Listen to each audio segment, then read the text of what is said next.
And we're live! Hello all and welcome. And I'm the Realist Philosopher, and this is the Realist Philosopher Show. So how y'all doing today? Hope you're all doing good, fine, and well. I'm doing all right. Meh. Could be better, could be worse. But I gotta tell you, I'm pleasantly surprised and pleased, but at the same time disturbed by the amount of crazy shit that there is to comment on. So, yeah, sometimes I have a hard time finding interesting news to talk about.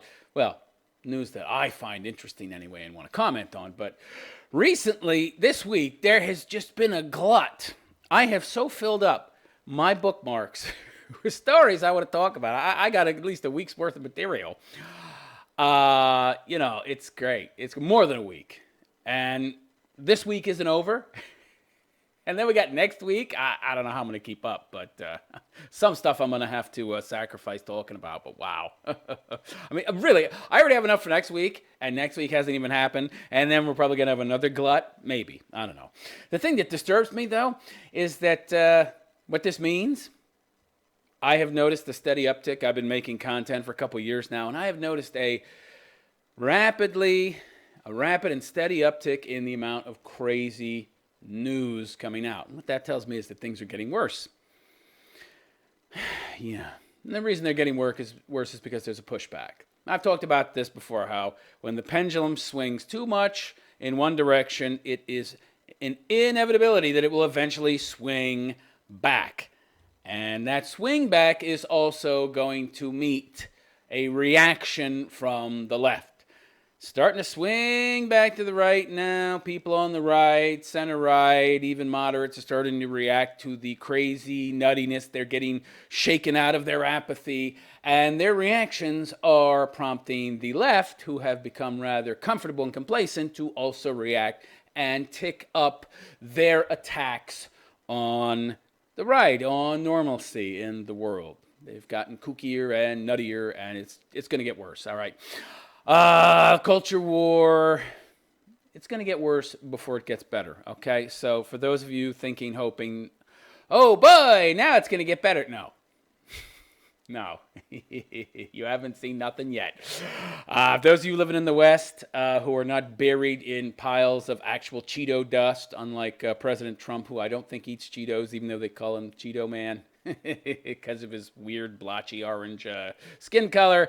Those of you who are buried underneath copious amounts of Cheeto dust and falling asleep in your lazy boys after watching ESPN or whatever other sports network you watch, because ESPN has now become too political. And that's your whole day until you go back to work again, and then you just repeat the cycle ad infinitum. Now you're starting to get shaken out of it, a lot of you, and the left is noticing your pushback, and they're going to push back as well. They're going to push back harder to try and maintain the power that they have gained. So, yeah. It's going to get worse before it gets better. And yeah, feminism is going to become uber feminism. It's going to get supercharged like it's not already. But like I said, you ain't seen nothing yet. But that's a sign. There is a clear, beautiful day coming. All right. But there's going to be a horrible, torrential, nasty, highest level possible hurricane. That in and of itself is going to leave a swath of destruction like we've never seen before. Yeah, get ready for it. Get ready. And it's going to last for years too. It's not going to be just over like that, okay? It's not going to be like, the sun will come out tomorrow. Bet your bottom dollar there tomorrow there'll be sun. If you know what that's from, you're probably as old as me. No, not going to be tomorrow, unfortunately. Someday, but not tomorrow. All right, so let's get to the kooky, crazy, nutty news. But first, as an aside, I'd like to mention something about my personal life. I had to go to the store the other day. Had to do some shopping for mundane stuff, socks and shirts and that kind of stuff. Socks were kind of hard to find. Turns out the people where I live have small feet. Hard to find large enough socks. And small-feeted people, shoes are impossible. I have to order those online. It seems like the largest size here is like a 10. Everybody has tiny little feet. Yeah, tiny little feet and tiny everything else, I imagine. But yeah, apparently the clothing sizes are tiny too, because I tried to buy clothes, and I haven't bought clothes in a while, new clothes. And when I do, it's either out of the country or, again, online, right? But I figured, I'll go to the local store and try to buy clothes, see what I can find. You ever had that moment when you just know you've gained too much weight because you go to buy clothes and you can't find anything that fits you, or at the very least you can't find anything that fits you in the size that you thought that you wore, and then you get to the fucking store and it's like, uh-oh! Triple extra large, not working anymore. By the way, here a triple extra large is like a large in America, so yeah, the sizes are all whacked out. But yeah, I couldn't find anything to fit me. Went into that clothing room. I thought, well, these have got to fit. These are like clown pants big. No, these are like a flag. I try to put these fuckers on. Oh, I can't get it past the thighs. I'm in trouble. Oh, boy. So I'm cutting out Coca-Cola entirely. I think almost all the fat I've gained is from Coca-Cola, either from the sugar or the high fructose corn syrup, shutting down the part of my brain that tells me I'm satiated, so I just keep eating like a fucking pig. It's time. Gotta lose some weight. God. Oh, boy. Okay. I don't know why I brought that up. What the fuck? Why did I bring that up? Totally irrelevant to the show. All right. Let's get to some kooky shit. It's not kooky at all. It's pretty mundane. But I'm a regular, normal guy just like the rest of you. Well, maybe not exactly the same. I'm aware of what's going on and I give a shit. Too many of you are far too steeped in apathy to care. That's why I make this show, to try to shake you out of it. All right. Listen to this. This is so kooky. And by the way, this story, it's a warning against getting married, okay? What do I have against marriage? 100 years ago, nothing. Today, plenty. Marriage is context-based. It's linear-based. It's based on the time, 100 years ago, sure, fine. Yeah, no feminism or, not that much feminism. By the way, those suffragettes were not feminists, okay? They really only cared about the vote, women getting the vote. Now, by the way, a lot of women didn't want the vote because they thought that if they got the vote, they'd also have to, volunteer for the draft and risk getting shot in the fucking head. Oh, no, ladies. Turns out you don't have to have any responsibilities that go hand in hand with the privileges we're going to give you. Wow, privileges without having to earn privileges? Oh, boy. Yeah. But, feminism has made marriage nowadays untenable. Once feminism is in the dumper because it's nothing more than cultural Marxism, which is in and of itself an evil death cult ideology, then we can rethink the possibility of marriage, at least in the West. But right now, no. Don't get married in the West. Don't get married. And if you're a woman watching, you think I'm an evil misogynist. Ladies, wake up. Wake the hell up, okay? I would like to think that if you're watching my content, you would at least have some manner of, at least a couple brain cells to rub together, right? Some manner of intelligence, so you understand the risks and the vicissitudes that face a man who's dumb enough to get married in the West. It's not worth the risk. And if you do, you're going to have to deal with this. So, a wife gives her husband and his friends, not just the husband, but friends as well, a very strict list of rules for the bachelor party that they were going to attend. But comes to a surprising decision after being told she can't control him. This is great. So first of all, you got to love the entitlement and the hand that this woman has. I mean, this guy must be henpecked, right? He must be a total pussy for her to feel like she has this kind of power. He must just be giving in to her left and right, letting her get her way all the time, for her to think for her to have been essentially lulled into this belief that she can control so many people. I'm going to tell you what to do, and I'm going to tell your friends what to do. This is great. An insecure and controlling wife is being called out for the extremely strict list of rules she gave her husband ahead of a friend's bachelor party. Rules she expected all of his friends to follow as well. She's not deluded. She's not drunk on power. Oh, no. Yeah, feminism, no, it's not turning women into men. But not how men actually are, but the weird view that women actually have of men, which is in no way, shape, or form how we actually are. Yeah, the woman who was unidentified wrote on Facebook that she was banning the men, banning them from drinking. What? Can't drink at a bachelor party? Really? Oh, she's got to be a real Debbie Downer. Smoking.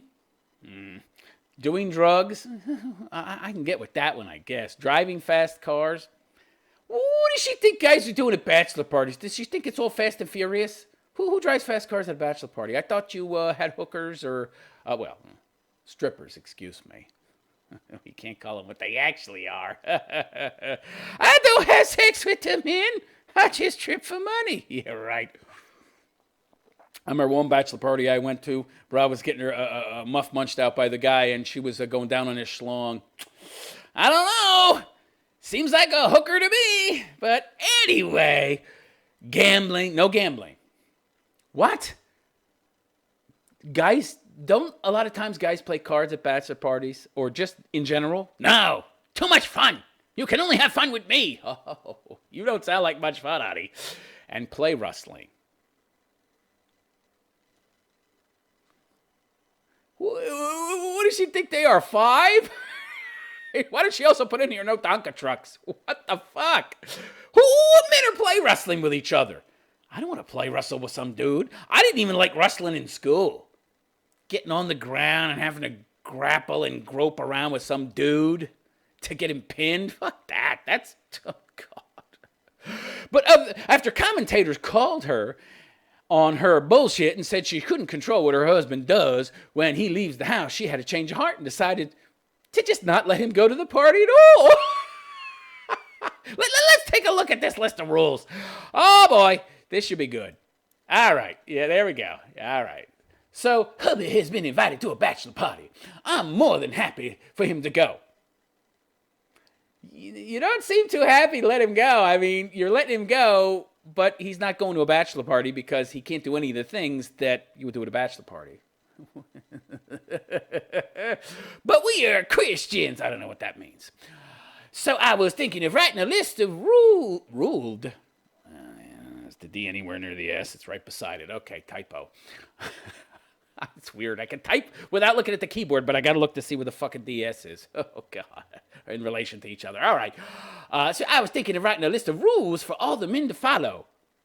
Who the fuck are you? Who the fuck are you getting?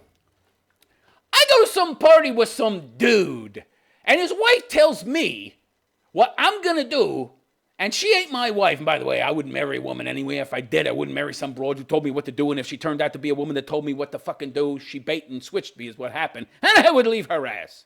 But I wouldn't get baited and switched, okay? Believe me. If I were stupid enough to get married, that is. Oh, God. Yeah, you'll be telling me what to do, bitch.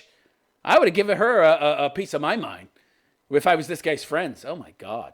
I would have given him a piece of my mind, too. You need to leave this bitch. Oh, yeah, I'm gonna tell them what to do. Wow, what an overbearing broad. How did a broad like this get married? She must be attractive, right?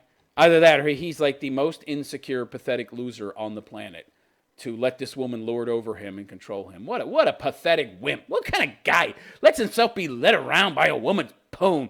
There's lots of poon out there, gentlemen, okay? Let me drill this into your fucking heads, okay? There's a lot of poon out there, all right? There's more poon than there is cock, all right? Because we die sooner. You know, we take all the dangerous jobs. We get shot in the head while they're sitting at home cooking and complaining that they're being oppressed. I mean, you know, there's more of them than there are us, okay? That's why they're actually the ones in charge, because they have the vote everywhere in the West, right? Where they complain about being oppressed. Meanwhile, the places where women are actually oppressed and have no votes, we don't care. We just want to bring more of those men into our country, so soon enough our country will become like their country, and we won't have a vote either. Then you'll really be fucked, ladies. So yeah, I wrote a list of rules for them to follow. Let me know if I've missed something. I bet you haven't, honey. I bet you didn't miss a thing. No illegal drugs. Ooh, no cigarettes. Hubby quit, so I don't want the temptation. Oh, I see. So hubby quit, so I don't want the temptation. Wait, what does that have to do with you? Did you quit also? Interesting. No alcohol. Hubby doesn't drink, and alcohol leads to bad choices. Talk about insecure. Are you so lacking in some kind of confidence in your relationship that you're afraid if he gets drunk, even a little, that he'll boff another broad? Wow. You must just have so little quality to you as a woman, and your relationship is so weak that you fear that would happen. Wow. Wowee. No strippers, dancers, women at all. Uh-huh. I just love how women think they can control men. I love how anybody thinks they can control anybody else. You know what? You want to know what the best type of control is if you're a woman? And you want to make sure your man doesn't stray? Be great. That's it, ladies. Just be great. If you insist on working and not having a kid like he would prefer, because the reason you get married is to have kids, otherwise what's the fucking point? That's fine. Whatever. Then he married you and you had some kind of agreement beforehand that, yeah, we're not going to have kids. But generally speaking, most people who get married have kids, and then, you, the woman, would stay home and take care of the kid. Be great. Rub his feet, rub his shoulders, rub whatever he wants, cook him a nice meal, thank him and be grateful and appreciative for all he's giving you. He's not going anywhere. Of course, women can't be great. He's got to go to work and make big money, and that's what makes him great, and he's got to be great. But you, no. In the way that a woman would be great to a man, I don't have to conform to his expectations, but he has to conform to mine. Very interesting. No fast cars, taxis only. No strippers, dancers, women at all. Lord, these men are already married. Yeah, so I'm going to fire the proxy of my husband, insert myself into their bachelor party, and try to control them too as if I'm their wife. Wow. Me thinks this woman is a megalomaniac. All phones need to be tracked at all times. What the fuck is she? A fucking agent for the NSA, CIA, all phones tracked at all times? What the fuck? By the way, I don't see how this would in any way, shape, or form stop them from bringing hookers over or something and banging them in the house or whoever the guy is that they have the party's house party at. I don't get it. What the hell does tracking? Oh, I want to make sure he don't go to a strip club. Oh, I want to be able to keep track of him because he's like my dog. I like to keep track of where my dog is. No swearing? What?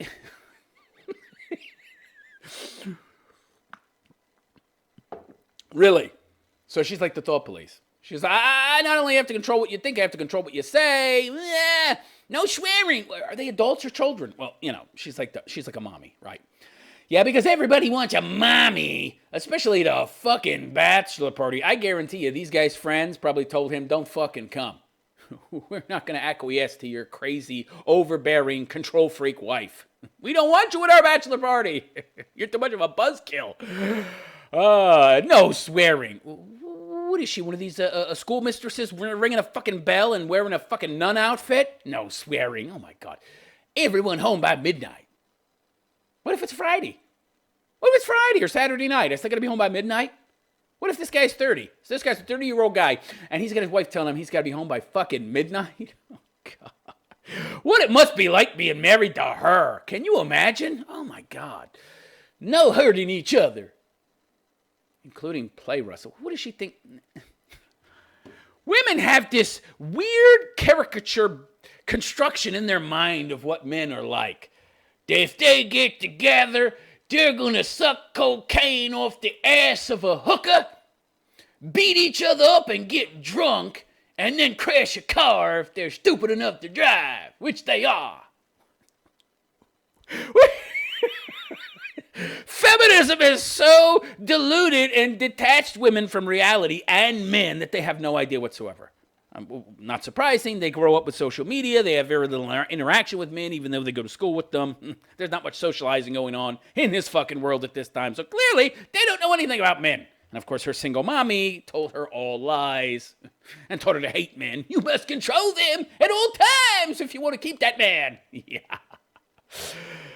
No gambling. Yeah, because we can't have any fun. And I can't have him losing money because if he loses money, that's really my money. Have I missed anything? Edit. Okay, guys, I have taken your feedback and you're right. She's editing it, right? And I can't control him once he leaves the house. Clearly, you think you can. But these people have essentially led you to be feeling so panicky and insecure about him leaving the house that he can't just can't leave the house now. Well, what about when he goes to work? I'm confused. What about when he goes to work? What about when he goes out to do food shopping? What about if he just goes out without you? Aren't you afraid of what he'll do then? I never thought of that. I'm just going to have to equip him with an ankle monitor or never let him leave the house again. You got one of those misery scenarios where he's getting hobbled by his wife. I love you. Whack! Down with your shin bones. Remember that movie? If you've never seen this movie, it's a Stephen King movie. That is some freaky shit. When she puts that board between his legs, I have to hobble you just like diamond miners used to be hobbled so they couldn't run off with the diamonds. I love you. Snap. Breaks both his fucking legs. I can't control him, so I'm going to have to go misery on his ass. Yeah. Wow. You're not crazy. Oh, no. Yeah, she must be attractive. Because she's nuts. She's totally nuts. Most good-looking broads are nuts. Yeah, I'm calling it here. I can't imagine any guy putting up with this or even marrying this unless she's hot. And he's lacking in self-esteem and very young and full of testosterone and just wants to bang. Yeah, so he'll do whatever she asks. Until he reaches an age where, the big head is able to overcome the little head now, and at that point she'll divorce him and take half his shit. All right, let's see what other people on Reddit had to say. Yeah, so she said their mobile phones had to be tracked for the duration of the party. How does that work? I mean, do they have to download an app and then give her access to that app? And what would she be tracking, a dozen guys? That's so insane. That's so Orwellian. What? While she seemed to think that she'd get support from her friends on Facebook, instead she got a lot of criticism. Yeah, imagine that. But it can't be said that she's not open to feedback. As soon as she updated the post, she said she changed her mind. I'm just not going to let him go to the party. Yeah, since she shared the post on Facebook, a screenshot was posted, which I just looked at, and 2,000 people have commented. Wow, that's a lot for a Reddit post. That's a ton. I mean, I'm on Reddit a lot, not many Reddit sites, but yeah, you're lucky to get 100. 2,000? One Reddit user said, abusive relationships will often have the abusive partner attempt to control access to friends and family to keep them from seeking help or support outside the family. Right, they don't want people close to them to red pill their partner to the reality, truth of their relationship, so they'll try to limit access via friends and family, people who might actually care enough and know him well enough to see the changes in his behavior and the dysfunction within their relationship, and then they might, if they give a fuck, counsel this guy to leave her ass. Well, it's less common for a man to be abused by his wife. That's not true. You know, this is a woman writing this, right? She doesn't know anything. It's actually more common for a man to be abused. They just don't report it. This post is an example of an abusive relationship. I agree. One user was shocked at the woman's post and said, on a serious note, if your best friend is ever in a relationship like this, rescue him, which is, of course, what she doesn't want happening, which is why abusers limit access, because that's coercive control, and it's a form of abuse. No one deserves to live like that. I don't know that deserve enters into it. I mean, if you were essentially such a pussy and you lacked the balls to exercise any agency or any will insofar as how your life plays out, you are kind of getting what you deserve. I mean, you chose to be there. You're choosing to be with this person. You're making that choice. You kind of do deserve it, actually. Oh, it's crazy. It's crazy. They're Christians, huh? Yeah. Christians drink, don't they? I didn't realize there was something against drinking in Christianity. I grew up Roman Catholic and, never heard anything about that. My father was a drunk. He'd sit down in our basement all night and drink a gallon of fucking beer or more. He'd get himself hammered, plastered, and then he'd love to beat on people. My God, well, beat on me. And, oh, yeah, great guy. They don't seem to have a problem with drinking. He was a Catholic. Yeah. Guzzled down that booze with glee because his life was so depressing. But he chose it. And this guy chose this life. Sadly. So this is an unhealthy and probably emotionally abusive relationship. It is never the job of one spouse to control the other. See, that's key here. And let me tell you guys this. If you're in some kind of relationship, long-term, short-term, married, whatever, you can't control your partner. The only thing you can do is control yourself. And if your partner is doing things that you don't like them doing, and if they are taking actions that upset you, cause you worry, you can control you. And you can make it very clear to them, okay, I can't tell you what to do, but I'm going to tell you what I'm going to do if you keep doing that. And if they care about remaining in a relationship with you, or more accurately, you remaining in a relationship with them, because you can't control if they stay, but you can control if you stay, then they'll change their behavior. And if they don't, that means they don't give a fuck about you, and you leave. Unless, of course, what you're asking of them, whether it be to do something or to stop doing something, is unreasonable. Yeah, I mean, that could be the case also. There's also a lot of people out there that want their mates to do or not do things that are not reasonable. It depends. Again, I'm talking about reasonable expectations, like your wife not going out with dudes that she used to bang. I'm going to go out with my ex-boyfriend and meet him at the bar, and we're just going to play some pool and drink together. Not married to me, you ain't. You can do that, and when you come back, you'll find divorce papers. Bye! You do what you want to do, I'll do what I want to do, because actions have consequences. You can't make them do what you want them to do, so don't even try, but at the same time, there's consequences to their actions, and you let them know very clearly that you're not just going to sit by and let them walk all over you like a fucking doormat, and that there will be consequences to their unreasonable and wrong, hurtful actions towards you. That's what you can do, and that's what you should do in situations like this. This guy should leave her. Get out! He's a pussy, though, so probably won't. Maybe I'll try and seek him out, but I doubt I'll find him. The woman was an anonymous poster, so... This ballless wonder probably ain't worth my time. All right, let's move on. I always like a little comedic piece like that to lighten the mood and to get me in a better mood. Oh, this is great. Oh, this is fucking great. Listen to this next story. Oh, my God. D.C. is considering voters' rights for, get this, prisoners.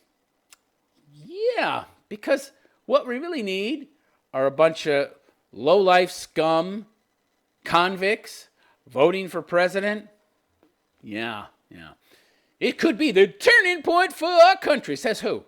That's the headline, by the way. Really? Who's saying this? Probably Nancy Pelosi or some shit.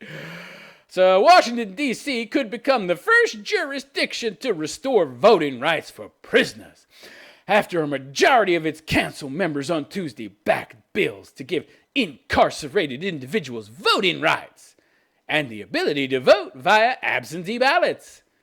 No, there's no possibility for abuse here.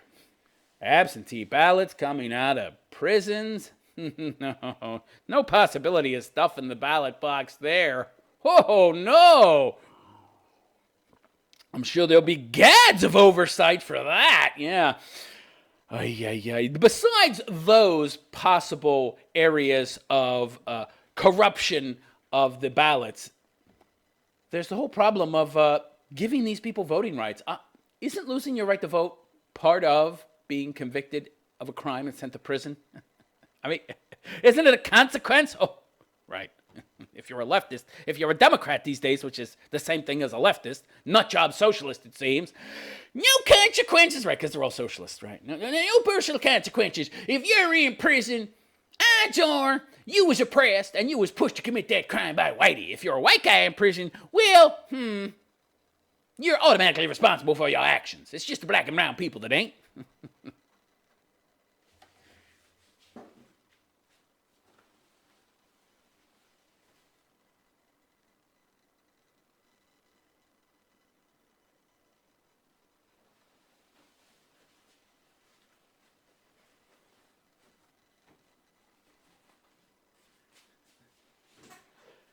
Sorry about that. I thought I heard something. Yeah, it's very interesting. Very interesting. Yeah. So, D.C. would become the first jurisdiction to restore voting rights for prisoners after majority of its council members on Tuesday backed bills to give incarcerated individuals voting rights and the ability to vote via absentee ballots. Council member Robert White introduced legislation that would give voting rights to residents convicted and imprisoned for committing felonies. Another bill would allow D.C. residents in federal prisons to vote with absentee ballots. This is a bad idea. A really bad idea. What the hell? Jesus Christ. That's crazy. That's crazy. Why would you give prisoners voting rights? What's the motivation? It can only be to get Democratic voters, right? I mean, the majority of these people are poor. They're going to have very few prospects when they get out of prison. The odds of them being able to get a good job once they get out of the pokey are not too good. The odds are very bad that these people are actually going to get good jobs. So what's going to happen? Yeah, they're going to have to go on welfare. They're going to have to be supported by the state. They're going to have to be taken care of by the state, which means they're going to lean left. They're going to lean left, okay? And a lot of these prisoners, majority maybe even black, brown, Latino, they're more likely to lean left, especially considering, they're all a bunch of convicted felons and they have options that are even more limited than black and brown people who weren't in prison. Wow, so that's to me, this is a very obvious move to get more Democratic voters. So the movement to give prisoners voting rights got momentum and national attention after Bernie Sanders, of course. Of course it's Bernie. In his mind, people in prison, they're not really wrongdoers and bad people. They just got the short end of the stick, don't you know? It's not their fault that they're in jail. It's the oppressor. The oppressor. If they're in prison, it's not their fault. It's everybody else's fault. We're a collective, and if people end up in jail, it's because the collective has failed them, and another collective went after them and destroyed them and made them do bad things. That's Bernie. Yeah. He said at a CNN town hall event that even terrorists like the Boston bomber should retain their voting rights. These are the same nut jobs that want to get rid of prisons. I don't know what they're going to do with prisoners. What are you going to do, bake them a cake? Somebody kill somebody, give them a bag of Skittles. Reward them. Rewarding people has worked so well with welfare. We've rewarded them for being lazy bums. It'll work for murder, too. Yeah. Skittles ain't that bad, by the way. Yeah. Crazy. This is nutty. According to the Washington Post, national advocates are hoping D.C. could elevate prisoner voting rights from the fringe of the felon enfranchisement debate. Felon enfranchise? Why would I want to enfranchise felons? Shouldn't being a felon be a bad thing? I mean, I don't want people going to jail and being at the Four Seasons. I don't want people going to jail and playing fucking tennis and spending all day on the internet playing World of Warcraft or some shit and reading all day and there's no negative side effects, consequences, horrible things happening. I mean, prison's not supposed to be a nice place. You're supposed to lose rights and have consequences. Nicole Porter, the policy director of the Sentencing Project Criminal blah, blah, blah, blah. This would be a significant example that other states and jurisdictions could point to. Could point to for what? It's not a good thing. They could point to it as an example of the stupid shit you could do. Sure. White, who introduced the legislation, also said he hopes D.C. could spur more legislators to give voting rights to prisoners. Yeah, so you could get more Democratic voters.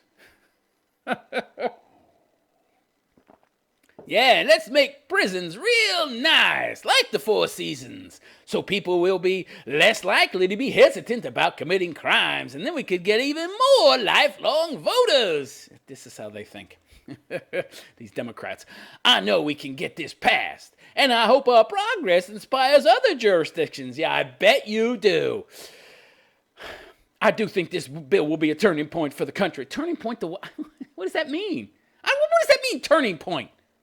To what? Turn. Yeah, what is it going to have me facing when I turn? When I make that turn on that point, what am I going to be facing? Armageddon? Oh, an abyss that I'm going to drop in to and fall forever? Because this will force people to re-examine their preconceived notions about what rights incarcerated people deserve. You have no rights. I've talked about this before. Until I'm blue in the face. What rights do they have, by the way? They give up whatever rights they might have earned or not thrown away that had been fought for by others by committing crimes. What do you mean they deserve? We don't own any consequences when a criminal commits a crime. We don't even want to be able to call him a criminal. That's negative. What are we going to call him? Oh, boy. Morally ambiguous people. They have an ambiguous view of morality and the property rights of others and the bodily autonomy of others. So they kill and steal. Okay. Because of these laws, 1 in 13 black people has lost the right to vote in this country. Yeah, because they're committing crimes. Are you saying that the cops and the legal system are just tossing innocent black people in jail? They do have trials, you know. They get arrested for committing a crime and they get tried and convicted. What are you saying? They're trumping up charges and trumping up evidence?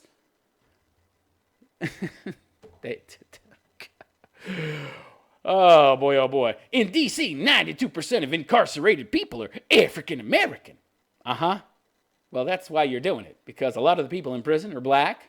And if they're not already voting Democrat, they're voting Democrat. Come on. Black people almost all vote Democrat. And if they're not already, the fact that they have no options when they get out of prison, and they might get some more goodies in prison if they vote for you, well, there you go. So we know these policies have a disproportionate impact. Let me tell you what has a disproportionate impact. Black people committing more crimes per capita, per 100,000, than white people, okay, and Asian people. And Jews. That's what's disproportionate, sweetheart. If you want to ask the why, that's a whole nother subject. But yeah, this is just another attempt by the Democrats to get more voters. That's it. Yeah, we want more voters. Yeah, Trump might get his wall, and he's threatening to ship all these illegal aliens to our sanctuary states and cities. This could be a problem. There might be some pushback from liberals once they have to live next door to a camp of homeless people. I had a nice house a month ago. Now I got a camp of 1,000 homeless people living next door, and the air smells like shit 24/7. Maybe I need to rethink. Letting homeless people into the country, because this camp is fucking people by almost entirely 100% homeless people. That are fucking, well, of course they're homeless. I mean, people by illegal aliens, right? Yeah. The problem with these policies in regards to bringing all these illegal aliens in from the outside and liberals having no problem with it, the problem with that is the reason they don't have a problem with it is because they don't ever have to really live in an environment where their environment is impacted by these people, right? These people inordinately end up in Republican states, because those are the states that are the most successful. The ones where the Democrats are running things, they've driven it into the fucking ground.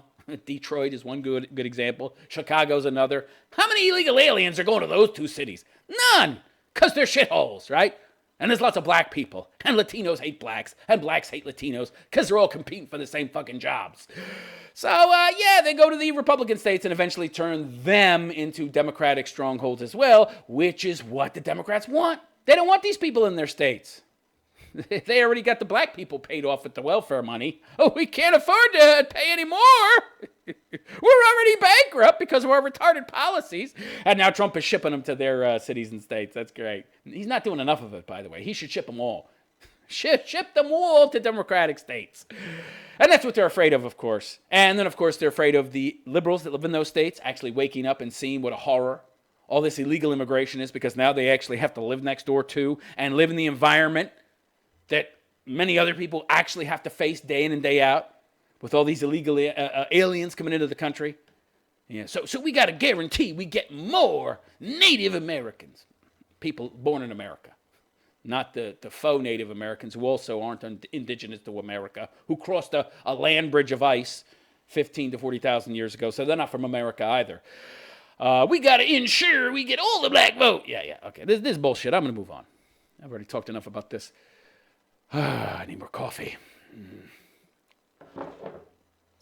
Heard something weird outside. I had to take a look. All right. That's why I left the desk earlier. Anyway. Okay, let's see.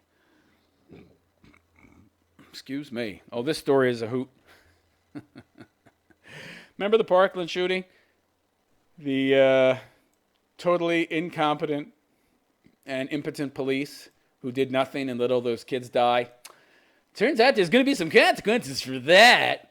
So, Parkland shooting. Should school officer be jailed for child neglect? Yes. Next story. It's so obviously cut and dry to me, but apparently some people can't figure it out. The arrest of a school officer who failed to confront a gunman at a high school. So school police officer. So his role was to protect the school. Police officer, protect and serve. Isn't that their motto? I guess where I come from, which is exactly the same place this guy comes from, protect and serve means something different. I guess in his mind, protect means eating donuts and scratching his ass and farting while he watches reruns of Good Times. I don't know. We've got different ideas of what protect and serve mean. Yeah, the arrest of the school officer who failed to confront the gunman at a high school in Parkland, Florida, has opened a debate over what kind of punishment would be fair. Life in prison, perhaps? Maybe then more cops would do their jobs, and maybe more people who were actually serious about being cops and would be good cops would become cops. Should he really be put behind bars for decades? Yeah. I don't know why this is controversial. Why is there even a question here?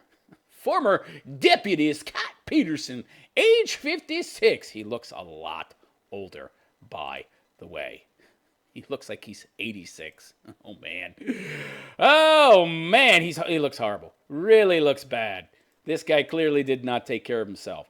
Stood outside building 1200 on the campus of Marjorie Stoneham Douglas High School in Parkland for 48 minutes as rifle shots rang out from within during the 14th of February 2018 massacre. 48 minutes. Really? I didn't know it was that long. I mean, I remember hearing about it, but I didn't know it was 48 minutes. How could he do that? I can't imagine. If I had a gun, even if I hadn't had a gun, I would have made my way into that fucking school. I would have crawled along the fucking... I would have found my way into the ceiling, crawled along the ceiling, and then dropped on him from up above or something, like a paratrooper. I would not have stayed outside. How could this... I'm serious. I would have been in that motherfucker. I would have found a weapon, broom handle, whatever. I would have snuck up behind him. Something. How could this guy, and a cop no less, that's his job, stand outside for 48 minutes? Oh, God.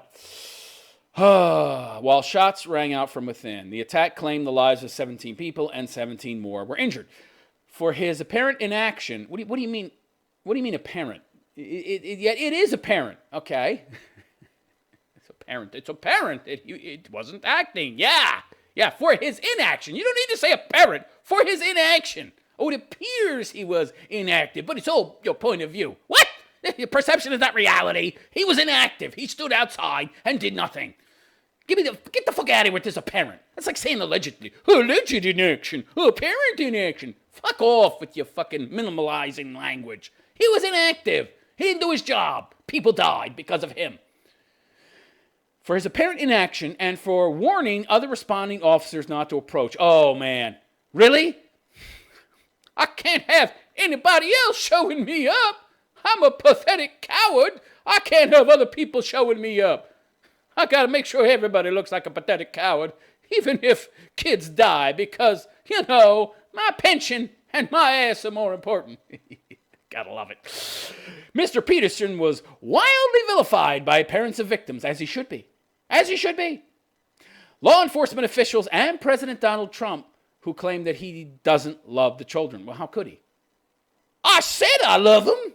Actions speak louder than words. Well, yeah. How can he disagree with that? 15 months later, the 30-year veteran, Just some old dude waiting for his retirement. Never expected to have to actually do anything. Yeah, long timer. Probably never faced a gun in his life. Has he ever arrested anybody? I wonder. I wouldn't be surprised if after 30 years as a cop, he's never arrested anyone. I mean, how is this possible? The 30-year veteran, and he's afraid to go in. Even when backup shows up, no, I don't want to go in, so you can't go in either, because if you go in, then I got to go in. So we all got to stay out here. Who worked at the school for 9 years and resigned days after the attack. Why did you resign, Mr. Peterson, if you did nothing wrong? Do you think you did something wrong, perhaps? He's been charged with 7 counts of child neglect and great bodily harm, 3 counts of culpable negligence and exposure to harm, and 1 count of perjury. He's now this is great. He's now facing up to 97 years in jail. Okay, I don't think he's going to get off with a Jussie Smollett. First of all, he's not black. Second of all, he's not gay. Third of all, he's not a celebrity. All right, so... And fourth of all, he doesn't know the Obamas. I don't think he's going to get off the hook quite as easily as Mr. Juicy Smollett did. Well, many say his behavior reveals a moral failure. Not just a moral failure, okay? Many legal experts are questioning what exactly the former deputy's responsibility was to the children. That's because they're morons. It's amazing how many morons can get law degrees that day, and whether prosecutors will be able to prove child neglect in court. You're kidding, right? How can you... Others say he is being made a scapegoat. Really? Really? This is not a difficult argument to make. Let's say that I work for a pharmaceutical company. No. Okay, sure, let's do that. Let's say I work for a pharmaceutical company. And let's say that part of my job is to sell chemo medication to hospitals, right? And instead of selling them chemo, I switch it out with Kool-Aid. I'm like, well, I'll take the real stuff and sell it on the black market, and I'll sell the hospital Kool-Aid, and I'll double my money. In fact, I'll triple my money because I can sell this shit on the black market for even more. And I'm not going to be responsible if anybody dies from cancer taking my Kool-Aid thinking it's actually chemo medication because, it's the cancer killing them, not me, right? Of course, the problem here is that in selling Kool-Aid to the doctors and calling it chemo medication, you are essentially selling them a false bill of goods. You're committing fraud. You're saying that I'm giving you a product that will save lives, potentially save lives, and we know that chemo medication does save lives, that will save lives when used. I'm saying to you, I'm making a guarantee to you that if I sell you this chemo medication and you use it on patients, some of them will be cured. Some of them will be cured and not die. Okay? That's what you're doing. That's what you're doing. You're making a guarantee to this person that what you're selling them will do this thing. And we know that it will because we know what chemo medications do. Right? This police officer, when he entered into his job to protect and serve at this school, he made a promise. He said, I will protect and serve. I don't know what people think that fucking means. I mean, is it ambiguous? Is it fucking vague? I don't know how. Protect and serve means to me, protect and fucking serve. They give you a gun for a reason, pinhead. And body armor for a reason. You might get shot at. I would think everybody understands what a fucking cop is, but oh no. Suddenly, we live in this world of vagaries where nothing has meaning and we can't come to any real conclusions on anything because we don't understand how reality works and don't know what protect and serve means. God. It's so stupid. If I sell you a chemo drug and people die using it thinking that it's fucking chemo drug when it's really fucking Kool-Aid, I can't then turn around and say, well, I'm not responsible because it wasn't me that killed him. It was the cancer that killed him. Yeah, but you sold me something that wasn't what you said. What you sold me, you said would cure the cancer, but it's not really what you said it was. You took the job as a police officer to protect and serve these kids, but you had no intention of protecting or serving. You're just a long-timer riding out your last few years on the job until you can collect your pension and retire as the big fat pant load that you are. Let's take a look at this fucking guy. And by the way, not only did he sell them a false bill of goods and commit fraud in doing so, but he also stopped the school. Just like the guy selling the chemo drugs, he stopped the hospital. The chemo drug salesman, he stopped the hospital from purchasing real chemo drugs that would have saved lives. So instead of them buying them from someone else, he comes in, hey, I'll give you a half off. I'll give you a good deal if you buy my Kool-Aid. Oh, excuse me, chemo medication.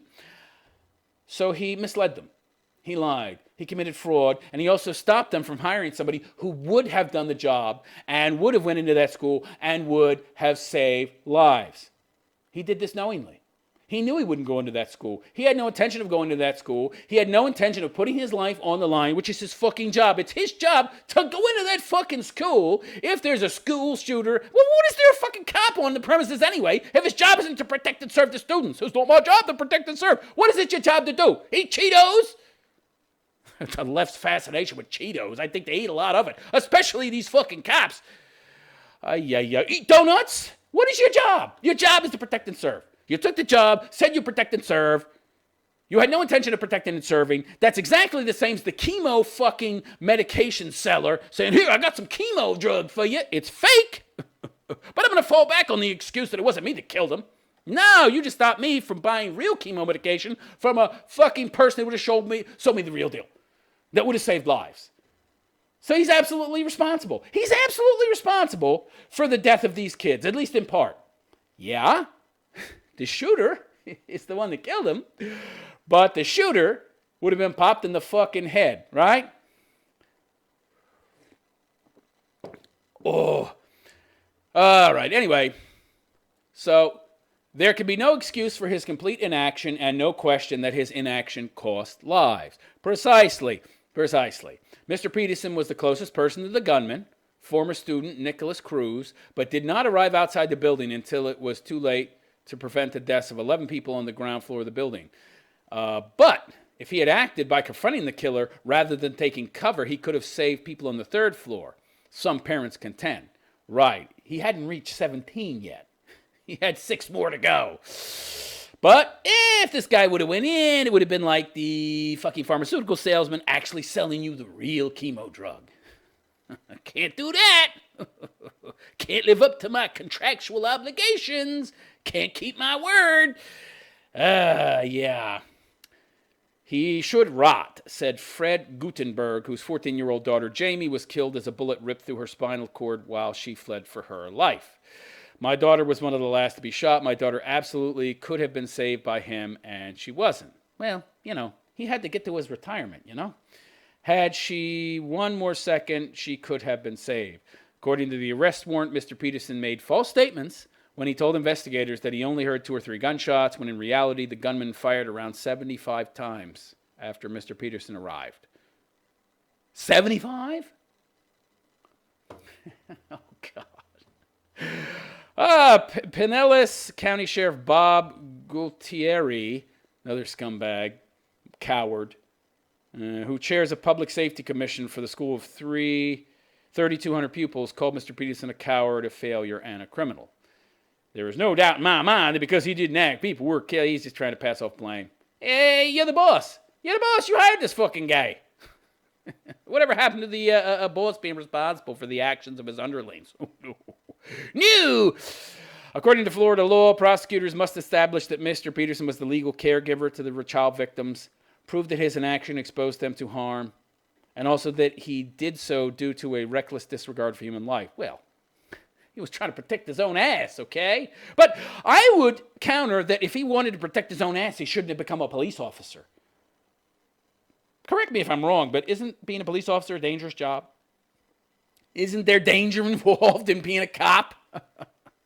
No, there should be no danger. You should be able to sit and eat donuts all night. Yeah. I would have run in even if I didn't have a weapon, said Donald Trump. Mr. Peterson's lawyer, Joseph DeRuzo III, called the charges a thinly veiled attempt at politically motivated retribution against Mr. Peterson. I disagree.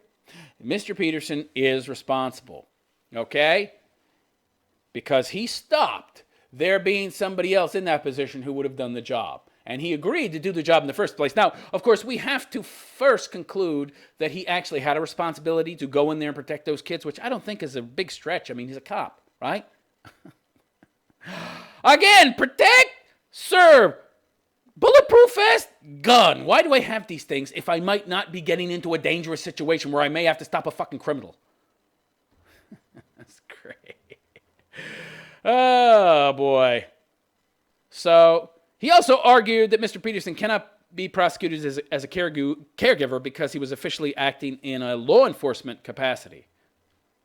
That's a spurious argument.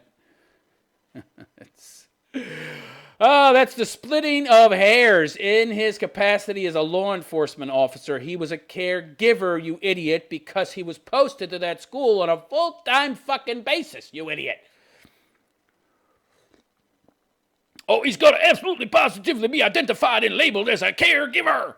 That he was identified and labeled as a cop means he had no responsibility to care for the well-being of these children. Anyway, in an interview with NBC News, Mr. Peterson defended his actions. You mean no actions, his lack of actions, saying, the families need to know I didn't get it right, but it wasn't because I didn't want to go into the building.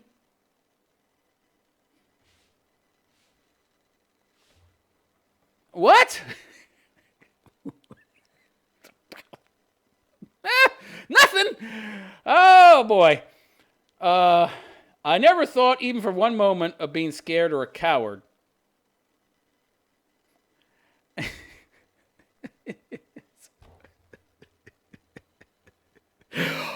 Okay, dude. If it didn't have anything to do with not wanting to go into the building, you would have went in. If it didn't have anything to do with being scared, you would have went in. What other reason could there be? You didn't want to get shot. Nobody wants to get shot, but that's your job. That's like saying I'm walking on a fucking fishing boat, doing that dangerous crabbing shit, and suddenly I say, yeah, you know what? I don't feel like pulling this cage out of the water full of the crabs because, I suddenly decided it's not my job. I think this cage will be too dangerous, and it might suck me into the water when I try to pull it out. It'll be too heavy. Maybe my glove will get caught. Maybe my hand will get caught, and then the fucking rope will break, and then I'll fall into the water and die and get dragged down to the bottom of the sea. So suddenly, you're deciding when there might actually be some kind of danger, whether it be in your own mind or real, that you don't have to do your job anymore. But that's not cowardice? What? Oh, my God. This is so retarded. This is so fucking retarded. Anyway, an expert witness for police-related court cases for the NYPD and a former NYPD police detective, so this person isn't going to be biased in any way, shape, or form, said the school officer, okay, so he's actually, good. Wow, I'm surprised. Not only has a moral duty, but a department duty to act. Really? I was expecting the blue wall, baby, but no. All right, there you go. Even his fellow police officers are calling him on his bullshit. Let's take a look at this troll, this piece of crap. Let's see. Let's take a look. All right, scroll up. Holy shit, he's 56? He's not much older than me. What the fuck? That's 56? Oh my God. What the hell have you done to yourself, pal? You've been sucking down a liter of booze every day, hard liquor, since you were 18? Maybe 12? Holy shit. He looks horrible. He looks worse than horrible. Shrek looks better than him. I wonder what his wife looks like. Oh my God. Talk about bad genes. Jesus Christ. I guess he's been getting a stone cold drunk every fucking night since this happened. Yeah. I feel so bad. I've destroyed my body with booze. It doesn't work that quick. This guy has been sucking down Jack since a very early age. Wow. He looks horrific. Jesus Christ. Wow. What a disgusting creature. Well, what a disgusting looking creature. I guess I'm not surprised. I'm not surprised he's so disgusting looking. Anyway, going on to say, even an armed civilian who just happened to be in the area would have felt obligated to intervene. He tells the BBC, adding, this man was in uniform with a firearm on duty at the school for the very purpose of protecting the children, and he did not go in. What is this caregiver crap? What are we fucking quibbling over these little fucking definitions and terms of caregiver, not caregiver? Hey, he was a cop stationed at the school. It's his job to protect and serve. He adds that this mentality has led to shoot first, ask questions later cases in which police have unnecessarily killed suspects. Mr. Peterson blames Mr. Peterson's reprehensible actions that day on a culture that is pervasive in police departments across America, where it is officer safety first, citizens second. It's not surprising. I mean, so many people are treating cops like crap these days. Anyway, let's continue. A school resource deputy is not a caretaker. They're a police officer assigned to the school. Who told you that? Who told you that? We have no more care on a campus than a teacher would. But aren't teachers actual caregivers? I mean, I'm confused here. You are an authority figure at the school. When the children come to the school, they're in your care. Aren't you a caregiver? He's adding that it is unrealistic for a school officer to be considered a caretaker for every child on campus. They're in the same building as the police officer. There's only one way in. The front door's it. Schools are locked up, okay? There's no doors that can open without alarms. They're all chained and shit. You're not able to sneak drugs in or sneak in some pot via a back door or something. The whole place is locked up except for one freaking door, okay? Usually. Ostensibly, that's the case. And this guy's at that front door. But they're not in his care? Really? Interesting. They're very interesting. Oh, we can't expect police officers to be like Navy SEALs. See, the government has cultivated this belief in people through years and years of indoctrination that you need authority figures to protect you. You can't be responsible for yourself, okay? You can't be responsible for yourself. Yeah, it takes more than an average individual to take out a criminal, right? You need the police to be there. But now police aren't even enough, right? No, you need real battle-hardened, trained Navy SEALs to protect you. Yeah, they want to get people up to the point where, they really believe this shit so that they'll, they won't look twice at, I don't know, fully armed, fully armored vehicles on corners and fucking military personnel everywhere. Yeah, we've got to slowly get you used to the idea of, I don't know, martial law. Yeah, you can't protect you. You need us. You need to rely on us. You need to rely on the state.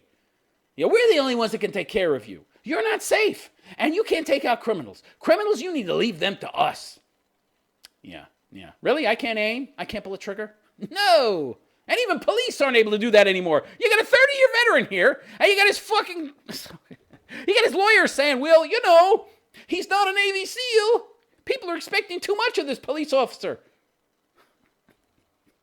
You're expecting too much? You're expecting the police officer to use his gun and shoot at a criminal and maybe get shot at?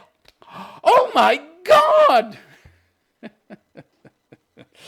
Yeah, they want to eventually indoctrinate people into this belief that even police aren't able to fight criminals. Really, we expect too much of cops. We need Navy SEALs. And they want to get you used to this fact so they can eventually turn America into one big giant police state where even the police are too wimpy and pathetic. So we need to get those military personnel in here. And you'll be okay with martial law, right? Because we've ignored criminals for so long. The criminality has gotten out of control, and we need to declare martial law to get things in order, right? You'll be okay with that, right? I'm so frightened of being shot. Oh, yes, I'll give up my security and freedom so I'm not afraid anymore. Excellent, say the politicians. Oh, boy. Yeah, he's not a caretaker. Yeah, I don't know how that works. Isn't every adult that works at that school, from the fucking janitor up to the principal, in a caretaking position for these kids?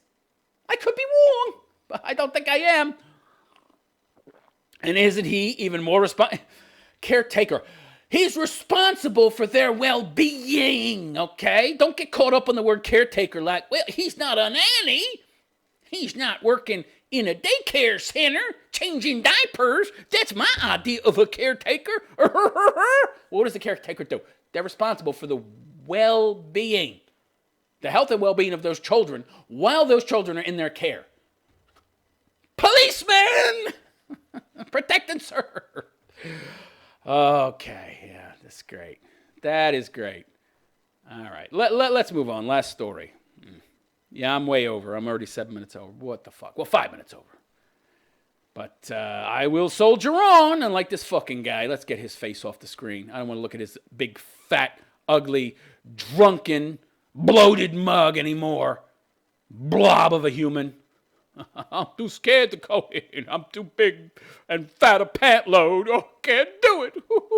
Hey, don't you go in there. You'll make me look bad. You piece of crap. You piece of crap. I hope you go to jail, and I hope you suffer and lose your pension and lose your wife and rot forever in that jail cell. The only sad part is, he's probably not going to get any big black cock because he's too big, fat, and disgusting for some gay prison dude to want to fuck. So he can't look forward to that, and I can't look forward to him getting that. But, he goes to jail. At least we can have the pleasure of knowing he's where he belongs for defrauding the municipality that he worked for by saying, I'll do my job as a police officer, protect and serve, but I really just intended on going in and watching reruns of Punky Brewster while the kids got shot. Piece of crap. All right, let's move on. Okay, last story. Trans people, oh boy. Trans people could face jail time for rape if they have sex with someone without sharing their gender history. It's interesting. You see, I find the most interesting stories to comment on. I found this very interesting. Why even a KISS can see trans people branded as sex criminals. Are you listening, trannies? Are you listening, trans people? Woo! So get this, British of course this is from Britain, Orwellian state that they are. Hate speech! Put you in jail for a fucking Facebook post. British trans people, my pug can do as you can. To jail with you. You're responsible for what your pug does. Because you trained him, right? Yeah, it's not a joke. Can't be funny in Britain. Apparently not. They haven't been funny since fucking Benny Hill. British trans people face jail unless they tell their lovers their gender history before sex. Yeah, it must be really inconvenient for people to not get to lie. Lying about who and what you are, that should be allowed. That I can't do that anymore. That there might actually be consequences if I do that, that's just so unfair. Yeah, I feel so bad for you trans people. Even kissing may be considered sexual assault, and penetrative sex with a willing partner can be counted as rape if they claim they didn't know about a trans person's gender. By the way, I'm perfectly okay with this. You know why? Because in some Western countries, I know in the United States, there are some municipalities, I think maybe even New York, where they've passed laws where if you lie about who you are, and then the person finds out, they can charge you with rape. So if you bang abroad, and you told her you were a doctor, and then she later finds out you were a janitor, who rented a Porsche for the date to trick her into thinking that you have money. Rapist! So I have no problem with that. You're going to convict a guy for rape because he lied about being a doctor? Okay, then I got no problem with this law. So, yeah, that's the shocking revelation after top lawyers and academics got together to discuss the UK sex laws. The last major review of sexual offences was almost 15 years ago, at a time when trans people in the UK were far less visible. Yeah, you've made them into your political weapons and shills for you, so sure they've become more visible. They're vehicles for your narrative and to take control. They've become far more visible and politically organized now. Yeah, you've politically organized them, that's why. It seems they were simply ignored when the laws were drafted. Inconvenient for them. Too bad. Yeah, we couldn't put in a special exemption for them, right? Nice little special pleading argument. The law applies to everybody except this group of people for reasons. 2019! Grej G. Bars, a senior lecturer in law at City University, says the current Sexual Offenses Act of 2003 was meant to clarify the confusing array of laws around sexual conduct, but in practice it failed. The law says when you are deceived about the nature of the sex act you are about to engage in, you are incapable of informed consent. When you are deceived about the nature of the sex act. What does that mean? You don't know that you're getting banged in the ass? I'm confused, ladies, because this is for ladies, of course. Yeah, all these one-sided laws. Yeah. An activity that follows from simple kissing to intimate touching or penetration will be treated as sexual assault or rape. Nature, you mean the foundational understanding between the two of you as to who and what you are, extending even to your job or sexuality or gender, comes into play. And if you lie about any of that or don't tell the truth, then that somehow invalidates the consent. I'd love to see this law applied to a woman who lied about what she is. How about her big fake tits and her fake ass? You gonna tell me is a woman gonna tell me when she got liposuction? Is she gonna tell me that she got fake boobs? Huh? What about if she lies about having kids? What if she lies about taking birth control? Can I then have this law applied? No! Special pleading! Only men can be charged. Lovely. Yes, and now trannies, apparently. Men pretending to be women. So, again, only men can be charged. Okay, because the majority of trannies, 95%, are dudes pretending to be dudettes. Yes, Barr said judges have twisted the law to fit personal prejudice. There is much contradiction in their rulings. Yeah. Like there's a whole lot of non-liberal bias going on in the courts, right? Yeah, I'm sure there's a lot of judges out there who have a bias against trannies. I don't think so. Most of these judges are liberal activists in robes, okay? So I don't know what this person's talking about. Michelle Brewer, a public law barrister with Garden Court Chambers, detailed a Court of Appeal case when judges regarded non-disclosure of gender history as lying. Well, isn't it? You ever heard of a lie of omission? That's a lie. No, it's not. I deny reality. Lies of omission don't exist. Okay. The Crown Prosecution Service in England and Wales had said it will not automatically prosecute a trans person where sex by deception is alleged.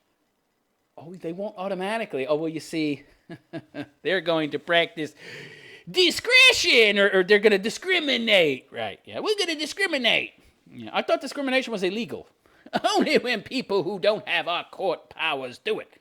We can. Yeah, of course they can, and they will. I don't foresee any trannies being brought to trial for this. By the way, I don't know how you could not know. I mean, I guess there are some that, look convincing at first glance. But you got the three-head thing. So here's some ways to spot tranny. Number one, Adam's apple, but that can be shaved down. If they do a good job, that's hard to spot. Fake tits aren't really a good way because a lot of real women have implants. 3 is, the hips. Women have wider hips than men. 4, the 3 heads. So essentially, if you're dealing with a man, the way that you know is that you could take their head width, and that's the same amount of distance between the side of their head and the edge of each shoulder. So essentially, you could fit 3 of their heads on their shoulders, right? That's how you know, while a woman is only 2.5. So that's a very good way to spot a tranny. But a lot of times they'll poof their hair up so it's hard to get a sense of proportion, like one Michelle Obama, who is allegedly a tranny, but nobody knows, right? I know. I know what's going on there. Watch that Ellen DeGeneres video, Ellen DeGenerate, where Michelle Obama. Oh, it's Michelle, not Michael. That's another piece of evidence right there where he accidentally refers to his wife as Michael in that one speech. But yeah, watch that video where she dances on Ellen DeGenerate's show and you see the big bulge. I forgot to tape it down. Uh-oh. Yeah. Okay. Those 2 kids definitely are not their 2 kids, all right? Anyhow, yeah. They will practice discretion discrimination when it comes to these cases, meaning they will not prosecute anybody, even though that's the law. Kind of like Juicy Smellit. The lawyers concluded the law is unclear, and it could be used against trans people, and they should know the risk. What do you mean it could be? It's obviously... The Trans Justice event was hosted. Trans Justice. Okay, I'm not going to read anymore. But that's pretty much the end of that. So yeah, in the UK, technically trannies are breaking the law if they do not reveal to their partner that they're a tranny. I guess if the dude is drunk enough, he might not notice. Maybe it's dark enough. But like I said, I once saw a photo spread. There was a photo spread in Playboy where a tranny, I think it was Playboy. It might have been another one of those magazines. But I know there was some magazine that had a tranny doing a spread, and what I saw looked nothing like a poon. It was really weird looking. So if you can't spot that irregularity, something's wrong with you, okay? But maybe you're drunk out of your fucking mind and it's dark enough that you really can't recognize it. But, yeah, I don't know. I haven't really seen that many trannies that are possible, honestly. Passable, excuse me. Ah. Cotton mouth. Goddamn, too much coffee. Anyhow, let me know what you think in the comments section. Should the big fat pant load Shrek troll looking motherfucker, big fat bloated 12 sandwich eating looking motherfucker who looks 20 years older than he actually is, should he get off with a slap on the wrist for not doing his job, misrepresenting what he would do in a crisis situation and essentially selling Kool-Aid to a hospital and saying that it's chemo medication? Should he just get a slap on the wrist, or should he go to jail forever? I say forever. And it shouldn't be a minimum security Club Med either, where he can play golf or fucking tennis or whatever they do in some of those places. It's crazy, by the way. Yeah. I don't know. I guess you can play golf in prison. Yeah. Take up too much real estate. But I know some of those prisons have tennis. It depends. Go ahead. Send him to a minimum security prison so long as he's in prison. I don't give a fuck. Although I really want him to get some big black cellmate who likes old, fat, bloated, old white men. That would be great. That would be the perfect punishment. Anyhow, if you enjoy my content, please like, subscribe, and follow me on other platforms. I'm on BitChute. And I think I added the link recently to the description, so you might want to check that out. I haven't started posting my content from here on there yet, but I'm going to do that. There's a lot of material I have to upload. I'm a busy guy. Give me a break. But I'm going to start uploading all my content there, and I already have a lot of content there to begin with. So, you go there, you'll find a lot of material that you can watch now that's not here on this channel. But yeah, I'm going to be uploading all of my Realist Philosopher shows from here to there, in addition to all my shorter pieces that I'm starting to upload to YouTube now, because, you never know what could happen in the future. And you should probably follow me on multiple platforms. I'm also on Facebook and Twitter and Gab and Instagram. Again, you'll find those links in the description. And if you'd like to support this show, well, look up in the left-hand corner of the screen, therealistphilosopher.com/donate. You can donate using Subscribestar, Tippy Stream, which allows you to make a donation using PayPal.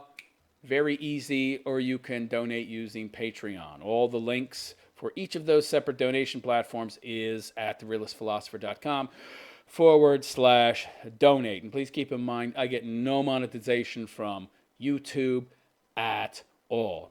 And life is all about incentive, right? If you want to incentivize me to make more, better content, you make a small donation. It can be as little as $1. What's a pack of gum cost? Do people chew gum in the West anymore? I don't know. But if you chew gum, what's it, $1? Can you still get a pack of gum for $1? I don't know. I mean, I know you can't get those big, giant, juicy packs of gum for... juicy, smell it, packs of gum. Juicy smell it. What a stupid name. What were his parents thinking anyway? What would they name this fucking guy? Didn't they say, hey, wait a second, Jussie? It's like juicy. Smell it, juicy, smell it. That's not a good name. What the hell were they thinking? Obviously, they weren't too bright. They raised a total moron. I'm going to go out at 2 o'clock in the morning, 2 a.m. I'm going to text message the guys I want to attack me and tell them to come attack me at 2 a.m.